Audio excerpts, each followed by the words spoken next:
Hi, I'm Amber Malden and I'm majoring in business management. I'm Morgan Poole and I'm majoring in business management. And I'm Eden Richardson and I'm also majoring in business management. Our overview for today, we're going to talk about the company overview and then the mission and vision statement overview. Then we're going to hit the internal assessment section, the external assessment, strategy formulation, and then we'll wrap it up with the conclusion. In our team, everyone took part in every decision and we took turns playing each role in the group. No set person was the leader. We were all the leader at some point. I'm going to be presenting the internal assessment, then Eden's going to present the external assessment, and then Morgan will finish it up with the strategy formulation. Our company was Disney, as you already know. It is a well-known company that strives to make people happier. All companies can be much better than they are, and sometimes it takes someone on the outside looking in to be able to make the suggestions the company needs to grow and prosper. Our goal as a group is to show the Walt Disney Company that they are good, but that they could be much better and stay ahead of the rest of the entertainment companies, even more so than they already are. Walt Disney Company has many products and services that they provide. Media Network, which include ABC Family and ESPN, are just a few of the examples. Parks and resorts are also listed, which include Disney Cruise Line and Walt Disney World Resort. Disney consumer products include Disney stores and Disney licensing. The Walt Disney Studios include Marvel Studios and Pixar Animation Studios. Disney Interactive Media Groups include Disney Online and Disney Games. This is just to name a few, there are many more. We're going to start out by telling you a little bit about the history throughout Disney. We're going to start off with the 1920s, and in October 1923 was very important because this is when it all began. Walt signed a contract with M.J. Winkler to produce a series called Alice Comedies. In the 1930s, in 1935, this was where the first Mickey Mouse cartoon was in color. In the 1940s, my favorite thing that happened was the Walt Disney Music Company was formed. In the 1950s, my favorite was in 1953, Peter Pan was released. In the 1960s, in 1964, Mary Poppins, who was directed by Robert Stevenson, was released. In 1970, I think the most important thing that happened was Roy O. Disney passed away. He was the co-founder with his brother Walt. In the 1980s, Disney MGM Studios and Pleasure Island opened at Walt Disney World Resorts. In the 1990s, Beauty and the Beast was the first Disney Broadway show opened in New York. Here recently, Disney has acquired the Muppets properties and the Bear in the Big Blue House. That's the real trouble with the world. Too many people grow up, said Walt Disney himself. Now we're going to talk about the actual mission and the vision statements. Disney's vision is to make people happy. Disney's mission, the mission of Walt Disney Company is to be one of the world's leading producers and providers of entertainment and information. Using our portfolio of brands to differentiate our content, services, and consumer products, we seek to develop the most creative, innovative, and profitable entertainment experiences and related products in the world. We chose to leave their vision statement alone. We really felt that it was sufficient in representing what Disney wanted. We also felt that the vision statement seems to cover all of the necessary criteria for a vision statement. We also felt that the vision statement revealed the business of the Walt Disney Company, to entertain people and to make them happy. However, Disney's mission statement needed a good bit of work, we thought. A mission statement is supposed to answer the question, what is our business? And we do not feel that to make people happy was a mission statement. So we looked at their website and we found different mission statements that were much better. Our mission is to be one of the world's leading producer and provider of entertainment and information, from parks to network media and websites for all ages. We seek to provide a great experience for our customers as well as for our employees. By using our unique portfolio to differentiate our past products, services, and consumer products, we seek to develop the most creative, innovative, and profitable entertainment experiences for everyone, which would help us to produce financial rewards to our shareholders.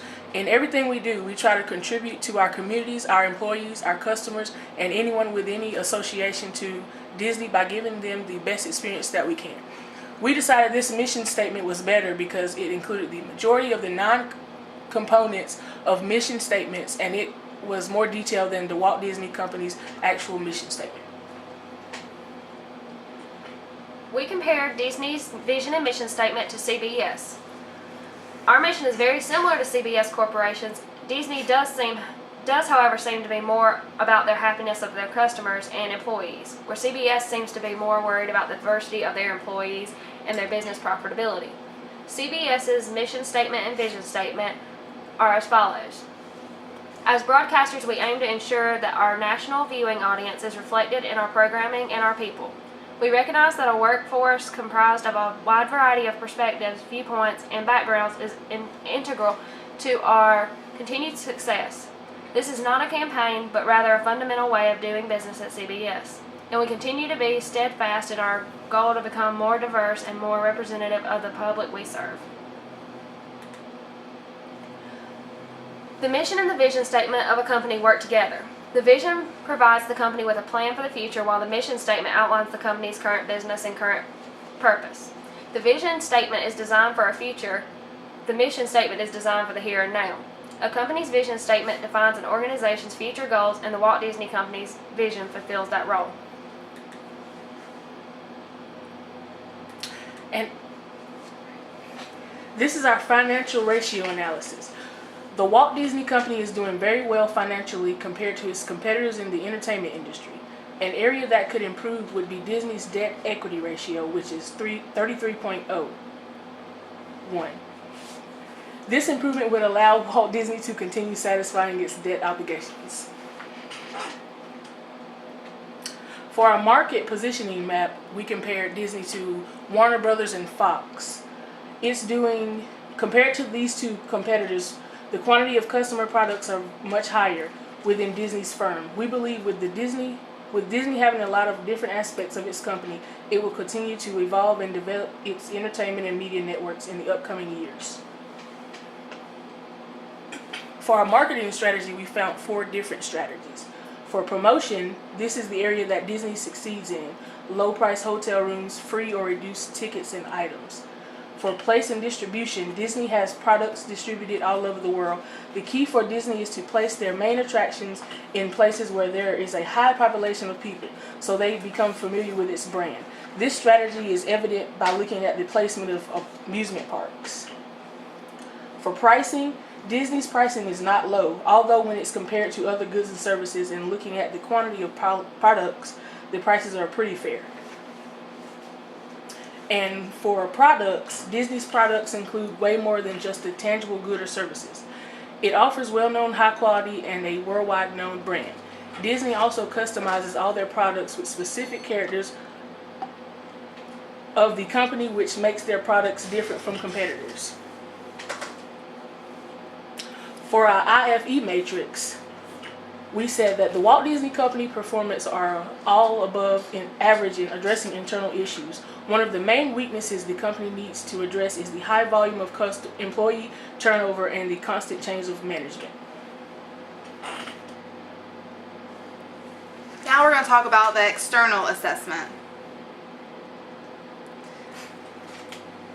Being a diverse entertainment company, Disney faces a number of competitors in its various segments. Some of the main media coincides with the way Disney competes with Viacom Inc., Time Warner, 21st Century Fox, CBS, Comcast, and Paramount.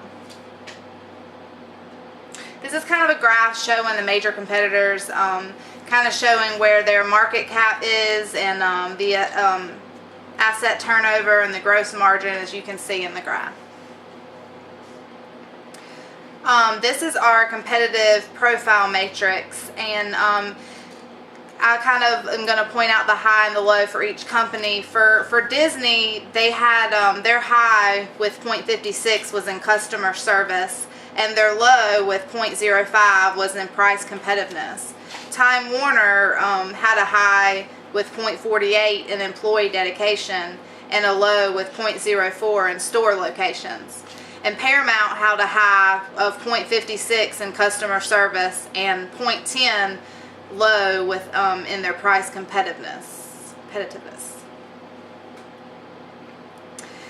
This is just showing the key industry trends. Media broadcasting, of course, was more in the technology with the HD and the mobile and the multi-platform content and the video on demand. And studio with the 3D will be more in the technology, and then rise in ticket price and home video spending would be more economic.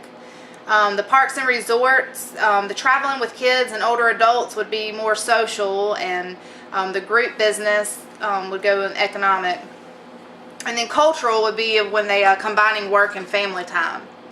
And then the last one we did was products, and the consumer centricity would be more of a social, and retail collaboration, and the economic, and growth of private label was cultural, and the political was going to be the product safety with the tighter regulations. This is the external factor evaluation matrix, the opportunities, and a few of them were the benefits from its advantages. The benefits from it is advances in mobile games, build a more eco-friendly image, expansion in new emerging economies such as Russia and India, and several more.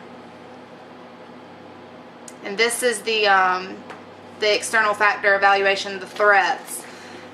Some of them were financial recession, increasing piracy, popularity of competitor companies, and so on. Walt Disney Company rated higher in the majority of the categories because they are a bigger company and their competitors and have been around a lot longer than Time Warner. Disney appeals to consumers' ideas of family-oriented fun, and this is one of the reasons they are such a massive company. All companies have room for improvement and can't be perfect in all the categories. Now we're going to talk about the strategy formulation. This is our SWOT matrix. Some of the strengths opportunity strategies include developing a mobile game application with Disney characters.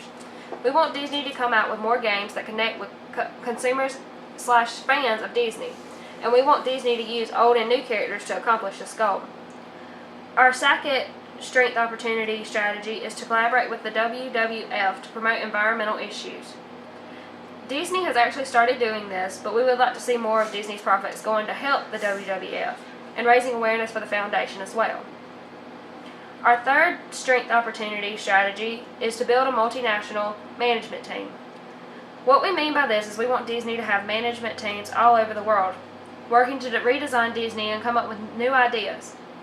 The one management team is in North America, and it is hard to connect with all different cultures when you are based in only one. Our last strength opportunity strategy is for Disney to collect consumer research on their preferences for all things Disney. What we mean here is that we want Disney to reach out to consumers and see what they like and what they do not like. We want the consumers to be a part of Disney's growth. Our strengths threat strategies include offering a discount to all members of Disney fan clubs. We think it is important for Disney to show their appreciation to mega fans, or people that pay dues to join clubs each and every year. So we think Disney needs to show them that they see what they are doing and how loyal of fans they are. Our second strength threat strategy was for Disney to expand into Brazil market through alliances and synergies. We noticed that Brazil seems to be very interested in Disney based on the profits Disney receives from them each year, and thought that this would be a good idea to expand to the Brazilian market. Our third strength threat strategy we came up with was to invest more money in the research and development department for $1 of the more high-tech departments. We thought that this would be a good idea for Disney because they are always having to improve their technology, and research and development could end up saving them tons of money each year. Our last strength threat strategy is to have consumers fill out monthly research through online polls. We understand that this could easily backfire and consumers just click answers to make it go away. But our thinking is if you only ask 1 or 2 questions per consumer per month, they could easily answer the questions without getting agitated. Our weakness opportunity strategies are to digitalize our operations in order to lower cost and utilize technology. We want less old technology used and want the company to start making everything digital. It is cheaper, quicker, and a lot more efficient and effective. Our last weakness opportunity strategy is to target India as a possible expansion through consumers and products. We want this to happen because India has started to show a real interest in Disney as well, but also to use some of our money we have on hand to make more money. We figure opening a new Disney division will cost us now, but in the end we will end up making our money back, plus more. The only problem is getting India to accept Disney completely. Our weakness threat strategies are to re-edit and release old Disney classics in cinemas. We know that this is a huge threat, but we feel that parents would love to see the movies they grew up with in theaters again, and the children of today would therefore have a chance to see movies they may otherwise pass by. We could take old movies and re-edit them so that they are on Blu-ray and DVD, and the older generation, along with the younger generation, would buy them to watch over and over again, especially since most of the older generation has them on VHS. Our second weakness threat strategy was to take advantage of operations that take place in North America by investing in technology and research and development. If Disney came out with some sort of technology that they could use to one-up the competition, they would be ahead automatically for a couple of years until the competition could figure out what they had done to get ahead. By this time, Disney would be using this technology to capitalize financially. This is our space matrix. The Walt Disney Company is positioned close to the origin of the space matrix, yet it finds itself barely in the aggressive quadrant. The position is reasonable considering how large the Walt Disney Company is and how much it continues to grow compared to its competitors. Disney is a financially strong firm that has achieved major competitive advantages in growing and stable industries, yet it has many competitors in the industry as well. Here is our Boston Consulting Group matrix. Media Network has the largest percentage of the revenues of Disney, followed by Parks and Resorts, Studio Entertainment, and then Consumer Products. I feel that Media Network was in the star category because it has the largest market penetration, market development, and product development. It also has lots of integration within the division. The Studio Entertainment is the second largest circle in the cash cow section because I feel the Studio Entertainment could be better as far as integration goes, but overall the product development is okay. The diversification, retrenchment, and diversiture are also in the medium area rather than the higher area. The industry sales growth was not near as high, which is why it is under Media Networks along with the rest of the divisions. The third largest circle is Parks and Resorts. Shockingly, this is not where Disney gathers the majority of its financial safety from. It is very similar to Disney's Studio Entertainment division, but it actually has less sales. Last but not least is Consumer Products. I placed it in the star and cash cow because it depends on the quarter you look at where it would fall. Also, the industry sales growth rate was even, so it only made sense to place it in the industry sales growth rate. Showed 0, and the relative market share position showing high. This pie chart shows the percentages broke down from each division.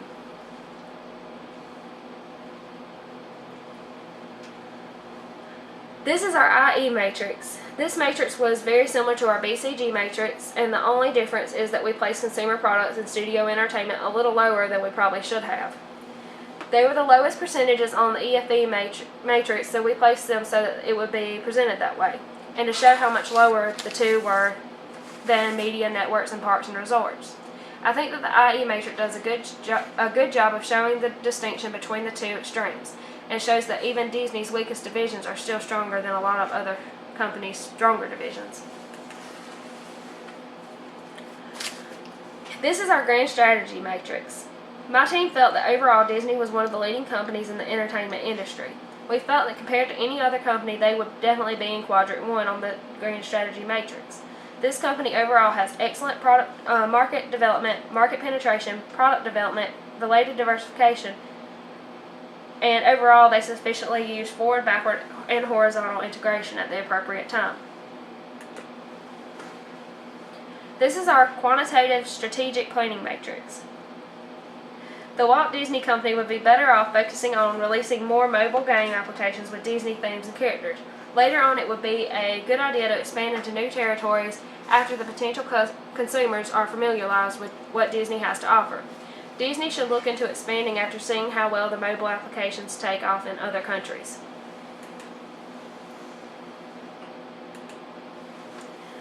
We had a lot of different recommendations for Disney. Our first one was to build a miniature theme park across the globe. Our idea was to take each character or each story that Disney has came up with and do mini versions of the Walt Disney World, where some kids like Harry Potter and others like Lilo and Stitch, we could take and do miniature parks where the kids could go the whole park in one day. Our second recommendation was to partner with smaller resorts and vacation destinations. So let's take some of these smaller resorts that are going under because of the economy and the way things are going here in recent years and make them Disney. That way they could charge more and help the resorts stay on the map, yet Disney could have a part of that. Our third recommendation is to improve advertising to promote entertainment that targets an older audience. Disney is known to cater more to the smaller children and younger generation, but why not make it so that it targets the older generation as well? We feel that if they did this, they could really improve a lot of their view time and a lot of their. Our fourth one is to remodel and build more new attractions to stay up to date and current for our customers. This one is pretty much self-explanatory. Our last one for this slide is to spend money to recruit more studio entertainment performers and to keep them with their targeted audience longer. Let the viewer feel as if they grew up alongside the musician. Miley Cyrus, for example, started really young and all these kids felt as if they were growing up next to her. And then when she went crazy, they had to cut loose from her. The parents didn't want their kids watching her and didn't want them to see her as a role model. If we could keep the stars so that they are more in the appropriate age group, I feel that Disney would be better off as well.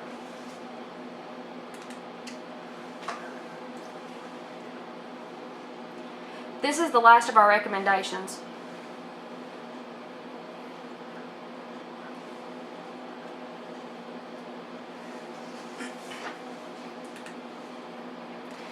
This is our conclusion. This is our company update recent data. For quadrant 1 of 2013, Walt Disney's revenues were $11,341 million, up from $10,779 million in the previous compared year. The company's net income for Q1 was $1,438 million, down from $1,521 million in the previous year. The company's gross margin was 21.65%. Operating margin was 20.51% in Q1 of 2013 as compared to 20.73% in the first quarter of 2012.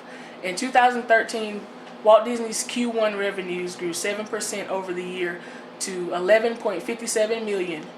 Disney's Media Network's revenues have grown 1% to $4.95 billion, and revenues from parks and resorts increased 8% to $3.72 billion.